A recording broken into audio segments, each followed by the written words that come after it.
গ্রীষ্মের তীব্র দাবদাহের জন্য অভিনব উদ্যোগ গ্রহণ করা হয় ইংরেজবাজার পৌরসভার পক্ষ থেকে।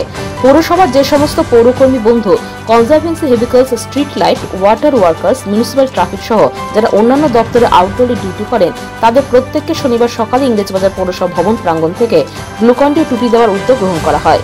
তীব্র তাপপ্রবাহের জন্য কর্মচারীদের বিশ্রামের সময় 30 মিনিট থেকে বাড়ি 1 ঘন্টা ঘোষণা করা হয় বলে জানান পুরপ্রধান কৃষ্ণেন্দু নারায়ণ চৌধুরী।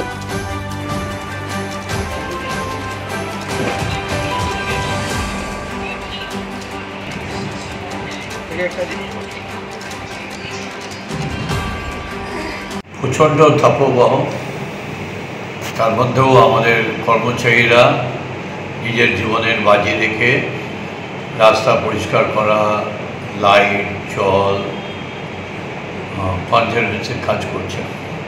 গত বছর আমরা সিদ্ধান্ত নিয়েছিলাম এই পরিস্থিতিতে তাদের প্রত্যেককে গ্লুকন-ডি দেওয়া হবে। এবারও তার ব্যতিক্রম হয়নি, গ্লুকন-ডি দেওয়া হয়েছে এবং 8 ঘন্টা আগে রেস্ট ছিল, সেটা রেস্টটা বাড়িয়ে 1 ঘন্টা করা হয়েছে।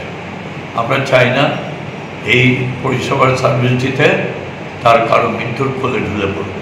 টুপি দেওয়া হয়েছে, সব কিছু আমরা সাহায্য করছি। এটা পাথর ছাড়াই প্রতিকার সম্ভব। মালদার প্রাচীনতম ভৃগু বংশ জ্যোতিষী পণ্ডিত এস শাস্ত্রী।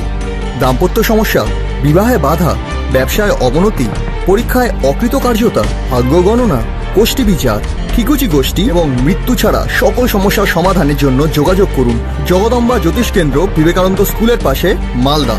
মোবাইল 09733027832 অথবা 09332056956।